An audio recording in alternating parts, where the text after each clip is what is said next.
हाबानि उनाव मास मोनसेल' संसार जानायावनो बियो इनाय अनागारिहाय सुथुरफोरनि आखायावहाय गावथारजादों खामग्लियो जाय नोंथांमोना बर' हारिनि थाखाय बावसोमनाय जोहोलावफोरनि जारिमिनखौ मिथिनो खोनासंनो लुबैयो नोंथांमोना नैबे भिडिअखौ जोबजासिम नायलांनो हागोन खुलुमबाय लोगोफोर आङो दिनै दंफैयो चिरां डिस्ट्रिक्टनि मालिभिटा VCDCनि सिङाव थानाय मान्दारगुरि होननाय गामि जोंनि ओरैनि ओनसोलनि मानसिफ्राथ' सुबुंफ्रा प्राय मिथियो जांख्ला होनो जायखौ जांख्ला होनोमोन आफादाव ndfb नि गोबाव माने हारिनि थाखाय बावसोमबोनानै थैनानै थांनाय एन जांख्ला बे बिथांखौ जोङो गोसोखांबाय थायो नाथाय गोसोखांनायजों लोगोसे दिनैहाय जोङो नोंथांमोननो नैबे जारिमिनखौ होनो फैदों दा बेनो जाहैबाय नै बे बिथांमोननि न' आङो हाबलांनि अब्ला आं हाबफैबाय बिसिनि न' बे बिसिनि न' नै नायनानै लाग्रो सासे दावहारुनि न' बै समनि बिर जोहोलाव एन जांख्लानि न' बियो नै बेनिफ्राय ओरै फैयोब्ला नैबेयावनो नुगोन नै बेनोमोन नै मोजाङै नाय बेनोमोन जोंने आदा एन जांख्ला जर्नेलिउस नार्जारिमोन आरो आफानाव एन जांख्ला नै बे थैनाय समावनि खेबनानै लाखिनाय मोनसे सावगारि बियो दा बर्थमान न'आव रावबो गैया सासे बिदा आदा कर्नेलुसजों आंजोंल' दं आदा कर्नेलुसआनो गासैबो जारिमिनखौ दिनैहाय नोंथांमोननो मिथिहोगोन बेनिफ्राय ओरै बिनिनो असे बिफा आयं दङ नै मा खालामदों आयं थारुन रुदों आं थास' रुदों ए अमानो गुन्दैयानो बायनो हायाखैना ओमफ्राय आयंआ दा गोसोखाङोना गोसोखाङा आदा जांख्लाखौ गोसोखाङोना समावहाय बिनि माबाहायनो बिमाबो थैबाय नालाय गासैखौबो गोसोखाङो आरोखि अ माने बिनि टेनसनावनो बिमायाबो थैदों टेनसनजोंनो बिमाबो थैलांदों बिदि जादों अ जोङो दा थांगासिनो दं दे गोथै हाखराव दा मोनफैबाय ने बेनो जाहैबाय जों माने बेयावनो दिनै जिरायनानै सावरायगोन बेनिखायनो जों सियार लाबोबाय सियारफोर लाबोबाय बेनोमोन नै बेनो जाहैबाय रुंसारि एन जांख्ला जाय बर'नि दावहारुमोन गोसो गुदुं साहस गोरा सासे जोंनि निसिमा हालामनि मुंदांखामोन आरो बे बिथाङा बयजोंबो अनसायजानाय बयजोंबो मोजां मोनजानाय समाजखौ सिबिग्राबोमोन बिथाङा सासे नैबे आरो माने बेयो नैबे बिथांमोननि न'खरनि गोथैसालि आरो बैयो अबेया आयंआ नोंसिना बेयो बिमानि ना मोनथाम दङ बिसिनि बेयाव गोथै हाखरा नैबे बिमानिनो आयं हिन्जावनि बेबो माने फिसाला थैनायनि टेनसनावनो थैनानै थांनाय बेसारि बेनिफ्राय फंबाय सासे लास्ट उन्दैसिनमोननो बियो नैबे गेजेरावनो बेनिफ्राय नैबे जाहैबाय आदा एन जांख्ला रुंसारि एन जांख्लानि जाय बर' हारिनि थाखाय बावसोमनानै जिउ थैलांनाय बियो अब्ला जों नैबेयाव थानानैनो माखासे जारिमिनफोरखौहाय दा नोंथांमोननो मिथिहोनो आखायाव लाबाय दे अब्ला जोङो नैबे गोथैसालियाव जिरायबाय जिरायनाया बेनो जों गुबै बाथ्राखौ नंगुबै जारिमिनखौ जों दिनै बरननो नागिरदों रुंसारि एन जांख्ला जाय ndfb नि सासे गोख्रों दावहारुमोन बे बिथांनि जारिमिनखौ जों दिनै नैबे आदा कर्नेलुस नार्जारी जायआ बे एन जांख्ला बिथांनि असे बिदा बिथाङा दिनै दिरुननानै होजोबगोन जोंनोहाय सिगाङावनो आङो आदा कर्नेलुस नार्जारीखौ खुलुमग्रोबाय फंबाय बयनिसिमबो खेबसे खुलुमनाय जासिहरग्रोबाय आरो बेजों लोगोसे दिनैनि बे दिनाव आंजों हांख्रायजानाय एबा जोंनि न'खरजों हांख्रायजानाय जोंनि फंबाय इउटुबार सोमदोन बरगयारिखौ बरायनानै लाग्रोनाय जाबाय खुलुमबाय हामबायसै फंबाया जे बाथ्राफोरखौ सोंदों ना जायनि मुंखौ मेनसन खालामखाबाय एन जांख्ला फुल नेम जर्नेलुस नार्जारी बिथाङा चिरां डिस्ट्रिक्टनि सिङाव थानाय आमटेका दैखरगुरियावहाय जोनोम जादों 19 बिथाङा जोनोम जादों 2007 बे बोसोरावहाय बियो आफादावहाय जयनिं बायदि जादों नाथाय ट्रेनिं लाथ'वाखैमोन नाथाय बे समावहाय बियो स्कुलबो हाबगासिनो दङमोन आच्छा स्कुलबो हाबोमोन आरो ओमफ्राय बे स्कुल हाबनायनि गेजेरजोंनो बियो माखासे सिनियर मानसिफोरजों लोगो जानानैहाय आफादनि इदिनो एसे एनै खामानिफोरखौ मावजेनबायमोन अभारग्राउन्ड दा बेवहाय बिनि रियेल सार्टिफिकेटफोर बेयाव दङ नै बान्था मोननायफोर दा बेबायदिनो बेखौ नायोब्ला बेनो मोनसे फोरमान जे बिथाङा स्कुलावबो जोबोद आखा फाखा एक्टिभ सासे स्टुडेन्टमोन बेबायदिनो बियो बे क्लास 9 फरायनानैहाय क्लास 9 पास जानानैहाय बियो न'आव थानो मोनाखिसै आफादनि सियर जाजेनबाय आरो बे समावहाय गबिन्द फेक्सनमोन ना गबिन्द फेक्सनमोन बे अल क्लियारनि उनावसो दै खिन्थु भुटानावहाय बिनि सिगाङावहाय बियो आफादाव नङामोन भुटान अल क्लियारनि उनावसो बियो आफादाव जयेन जादों ट्रेनिं लाहैनो थांदों उदालगुरियाव फार्स्ट अल क्लियारनि उनाव फार्स्ट 28 ना 27 First batch. औ बिनि उनावहाय बियो ट्रेनिं लाफुबाय थानाय समावनो ओरैबायदि सिरियास लोमजाबाय आरो लोमजानायखौ लानानै बियो ट्रेनिंखौहाय फुरा खालामनो हायाखै खिन्थु ओमफ्राय बेबायदिनो केम्पआवनो थायै थानानैहाय फिल्डआव फाथाय जानायनि उनावहाय सिसफायर जाबाय दै मिथिबाय एनडिबिआ सिसफायर लानायावहाय आफाना मोननै जाजेनबाय दानो दा गबिन्दनो दियारनाब्लानो दा दानो बियो दै जेबो जानाय नंला साननानै बियो फुराना फेक्सननिफ्राय बियो गोदानै गावनाय जेनाखि आर फेक्सन बेयावहाय जइन जाबाय आरो बियो माने सिसफायर जानाय फेक्सनाव थायाखै नाथाय सिसफायर गोदान लायियाव गोदान हाग्रायाव खारफिननायजोंहाय थाफिनबावबाय हाग्रायाव जेब्लानाखि सफैयो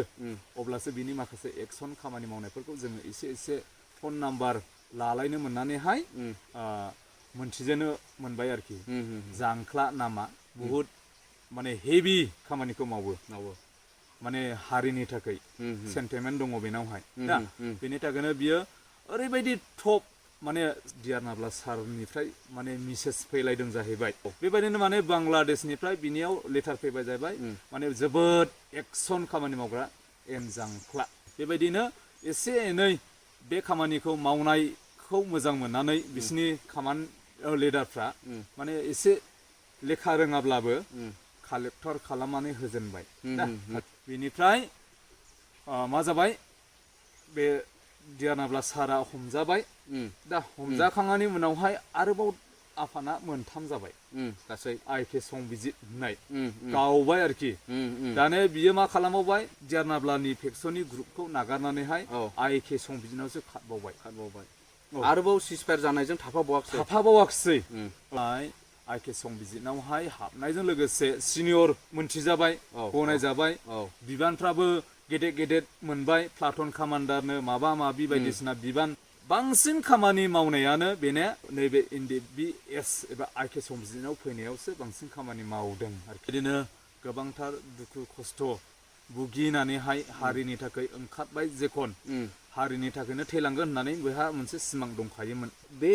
जांख्लानि माखासे घटनाफोर ख्रंथाव जाथाय जाबोनायफोरखौ नोंथाङा एसे मिथियो नामा गोसोआव दं नामा थारैनो आं मिथियो मिथिबाय बेनि फार्स्ट गेदेर एक्सनानो जादों जाहैबाय बे निसिमा हालामावनो प्लाटन कामान्डार बायदि बिबान मोनबायमोन आरो बियो बे समावहाय बै जोंनि निसिमानि गेजेरावनो थाइसबिल होननाय दलाङावहाय बमा बेरदोंमोन गावनि खामान बायदि होननानै बुंनानै लादों बे देवस्रिजोंहायबो बिर होलायनाय जादोंना गारि ना माबा बेयावहाय बियो सेकेन्ड टाइम गिदिर एक्सन मावदों बे नैथि बेबायदिनो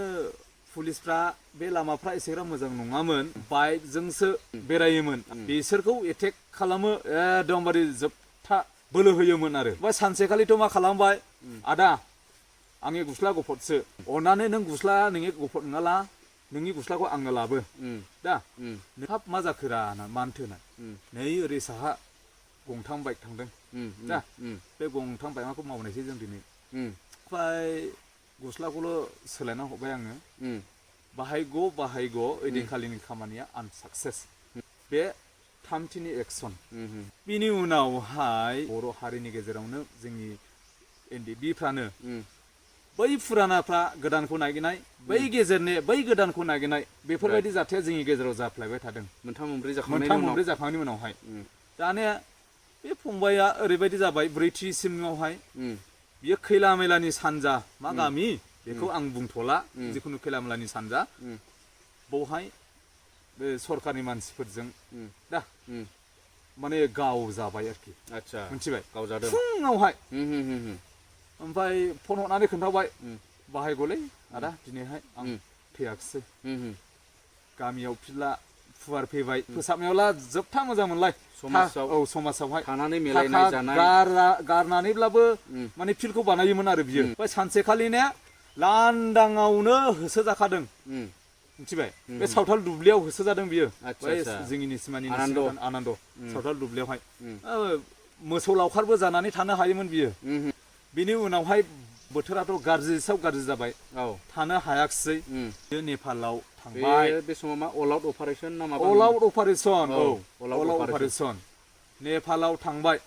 बे सरखारनि गारिफ्राखौनो लिंहरनानैहाय बे मा होनोमोनलाय एम्बुलेन्स आं सिदा बुंगारलायबाय दै एम्बुलेन्सआबो जामोमोन ट्रेनावनो थिखोना हरबाय जोङो नेपालाव थाहैबाय दा नेपालाव थाहैनाय हिसाबैहाय नेपालाव एक नाम्बारावहाय बियो बिदा बानायना लाहैग्रोबाय सासे बर'खौ ओमफ्राय बेखौ हेफाजाब होदोंमोन सासे नेपालनिनो मावबादि आच्छा ओमफ्राय नेपालावहाय थायै थानानै बेबायदिनो फिरलाखौ फुवारबाय थाखा गारै दुनायानि खस्थ' आं मोनबाय बिबाजै मोनबाय फिसाजो गोरलै 2 मासल'मोन बे समावहाय गदाया आंनि फिसाजोआ बेखौनो लांलाय लाबोलाय आङो लाफानानै थाखा फैसा रोगानाङोमोन ओमफ्राय बेबायदिनो मा खालामबाय जाय बर' हारिया आंनि नुनायावहाय दासिमबो बे खामानिफोरखौ मावनो हायाखैमोन नेपाल बायदियावहाय बे आंनि फंबाया ओरैबायदि खामानि मावबाय नेपालनि जेसेबां बर'फोर दङ मेसे बस्तियाव थांनानै दा दख'ना लाखनि लांनानै ओरैनो फ्रि रानना हैनानै बर' दख'ना गानहोजोबनो हाबाय प्रग्राम जायोब्ला खेराइ फोरबो जायोब्ला बेफोरबायदियावहाय समायना रमायना बर' दख'ना गाननानैहाय फोरबोफोरखौ फालिहोनोहाय माने फोरोंहैनाय बायदि जादों ओमफ्राय बियो बेबायदिनो होजोङो थानानै बोसोरनै बोसोरथामसो थानानै बर'नि फिल्मबो बानायलायबायमोन मिथिबाय आच्छा खिन्थु बे बर'नि फिल्म बानायनायावहाय एसे आनकमप्लिट जानानै थानांदों आरोखि ओरै अल आउट अपारेशना जोबनानै होनायावहाय बियो फैफिननांदों आरोखि मेलाबो खालामहैदों बियो बर'नि मेला ओमफ्राय बिनि उनावहाय फैफिननो गोनां जाबाय बेयावनोसै आरो डेन्जार खामानि मावनांगौ जानाया माने बिसोरबो जुजिफैनाय बायदिसो जादों माबा सरखारनि गारियाखौनो बे सोनाबहा सरलपारा ना उल्थापानि होनना बुङो दा बिसिनि गारिफोरखौ खिथिं सिज खालामबाय बिनि उनावहाय बे उल्थापानि साइडजोंनो खोन्थाहरबाय नैलै हाग्रा बिफाननि माबा थायो दा फरेस्टारफोर होननानै बुङो बिसिनि केम्पआवहाय दङ इदि लाबोबायलै खस्थ' लाबोबाय लाबोजोबबाय जों बे जानानै थांनायनि उनावहाय जोंनि लाइमुथियावहाय मोनसे फिसा जाथाय जाना थांदों ना फिसा माने गेदेर होनब्लाबो लस गैया मोनाजासे बै थैनाय साबाजों ज' दंफाखायोमोन आच्छा मिथिबाय ओइदिनबो माने बियो थैनायनिफ्राय बासायजादों जायखौ लिंहरनानै इनफर्मार होननानै बुङो दा जायदि हिनजावसो इदिनो मावनांगौ आंनिया खिन्थु बियो आननेसासारि सोरबा पाब्लिक गोथांखौहाय गावथारनो हायाखै मोदैसो गदों होननानै बुंहरदों बियो बेवहाय देरसिन जाथाया लास्ट एक्सन गासिखौ बावलांबाय आङो दंबावोमोन बुहुद खिन्थु खोन्थाजायाबो माखासेया रायमना बेजोंहाय खोन्थाहरबाय बियो मावबाय आं सरखारनिखौ दा 12 जनसो गोलांबाय नोंदां बेफोरबायदि बुंहरबाय आरोखि 5थि बासायजानाय दे बेनो 5थि बिनि उनावहाय न'आवनो फैदों खोमा बियो ओइयावहाय दोनोमोन जोङो हबेयाव दोनलाबायोमोन फैस'वामोन नालाय बे समाव गुदु हाग्राबो दा बिसिबांबा थाफैबाय ओरै थालाय दा एक्सनाव गैथ'ले बोनोसै ओइ सोरबा बे हबे जोंनि खलानावनो जिरायदों रायलायदोंमोन दिखुगुरिनि साहानि खालामाथि बेजोंहाय बिसोरो ज' थांनानैहाय बेसेबांबा गोबां सारेन्डार जाहैबाय दा खिन्थु आंनि फंबाया जाहैबावाखै सारेन्डारखौ मिथिबाय बेनो मोनसेल' थांखिखामोन बड'लेण्ड बे बड'लेण्डखौ माने बियो जोबथा सिमां नुनानैहाय थैजासिम मोननो हालाङाखिसै आरोखि बेनि उनाव बेखौबो दोनजानाय नंले लोगोफ्रानो जुदि आखाइ थिखो हैबायब्ला उफाय गैया गारि हमनानैहाय नेपालाव थांबाय बुहुद गोबाव थादों आरोना बियो मथा-मथि सिगांनियावहाय 3-4 बोसोरसो जाय नेपालावनो नेपाल सिख्लाखौहाय गोसो थोलायलायदोंमोन बिनि नै जाथाया जानायसै आरोखि दुखुनांथाव बेनो माने जेब्लानाखि नेपालाव दङमोन हाबा लानो सानगारलायबाय बै मोजां मोननाय मोजां मोननायखौहाय नाथाय बे मोजां मोननाया खारनानै दङ बियो बेखौ बारा मोनथिलामोन मोनसे गोरोन्थि मावलांदों रायजोफोर फंबायाबो गोरोन्थि मावाखै नङा मावदों बियो नेपालावहाय थाहैनाय समावहाय सासे नेपालि सिख्लाखौ गोसोथोदोंमोन बेवहाय आफादनि थाखाजोंनो ना माजों दा जोंथ' बुंनो हाला 5 लाखनि न' गंसे बिल्डिं बायदोंमोन बेयावनो संसार जानानै थानोसै होननानैहाय दा नाथाय बिनि सिमाङा फेलें जादों आरो थाङै थुङै बे नेपालि हिन्जावा बे बिल्डिंखौ फाननानैहाय आमेरिका खारदों आरोखि हाबानि सासे बर' आइजोखौ गोसोथोबाय ना बर' आइजोखौ गोसोथोनायावहाय एप्लिकेसन आंखौनो लिरहोदोंमोन थामसाथ' जाबायमोन हाबा लानायनि थुङैहाय जायखौहाय लानो होननानै आंखौ एप्लिकेसन लिरहोदोंमोन बेनो जादों आरोखि बेजोंनो जादोंमोन आदसा ओमफ्राय दुखुनांथाव बाथ्राया बेनो लाहार फाहार खालामबाय ओमफ्राय जों खबरिया थांबाय मण्डलिनि धोरोमनि नेमखान्थि बायदि बर' समाजनि नेमखान्थिफोर बायदि बिनि उनाव सानैखौबो नेपालावहाय जोङो फाथायहरबावबाय नेपालाव थांलाय फैलाया खेबथाम बेनो जोंनिथ' हिसाब सारा माने हिनजावखौ हाबा होजोंहाय नेपालाव लादों खृष्टाननि नेमखान्थि बायदियै जिखुनु नेपालावहाय थानाय समावहाय हिनजाव लाखांनानै मास मोनसे बायदिनि उनावहाय बिनि सायावहाय माने नोजोर गोग्लैबाय जोंनि बर'जों बर'निनो समायसा बेखौ मा खालामबाय जोंनि बे हालामनिफ्रायनो नोंहाय थाग्रा मानसि जायदि फाथायहरबायब्रा आंथ' उनाव फुल डिटेल्स लाजोबदोंना माब्रै जाया जाथाया ओमफ्राय सानसेखालि बेदि मा सोलो लानानै मा गाज्रि गोसो लानानै सोरनिफ्राय खोथा लानानै जोंनि बे आसामनिफ्राय होजोंदि बेजों दंफायो बे मानसिया बेजोंनो थोरसि गंसे जाफालायग्रामोन आरोना नेपालि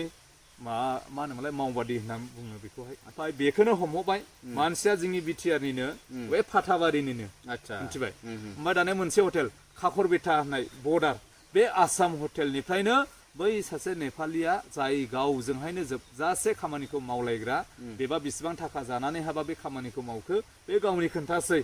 बेबायदिनो बे मानसिखौहाय हमनानै हरबाय डाइरेक्ट सोर खानानै लानानै फैखो जों मोनथियाखिसै ओमफ्राय बै जेनाखि हमनानै हरग्रा होजोंनि जेनाखि नाम्बार 1 CID फंबायखौ सिथारग्रा होजोंनि दा बेनिफ्राय दैथायहरजानाय बेबायदिनो मबाइल टबाइल सुइच अफ लानानै खारखोमानो गोनां जाबाय थाल मोनबाय लोगोफ्रा दा होजोंबो दंफायोमोन नालाय बेजोंहाय लोगोसे गावसिनिनो आफादनि मानसि थाल मोनबाय बेजोंसो थांदोंमोन बिनि मबाइला माबोरै सुइच अफ जाखो ओमफ्राय बेहाबो नेपाल पुलिसनि नोजोरावहाय माने एसे गाज्रि माबा दंसैमोन आरोखि माने केस दंमोन आरोखि बे खामानिखौ मावनायनि उनावहाय गावबो मा जाबाय खारनो गोनां जाबाय दाने बेखौहाय नेपालनि पुलिसफोरनि नोजोरावहाय गोग्लैखानायखाय बेयो मोनसे बिल्डिंनिफ्राय बाज्रुमनानै खारदोंमोन होननानै मिथिदों ओमफ्राय बाज्रुमनानै खारनायावहाय बेखौहाय गुलि गावदों जाय हमनानै हरग्रा फंबायखौ CID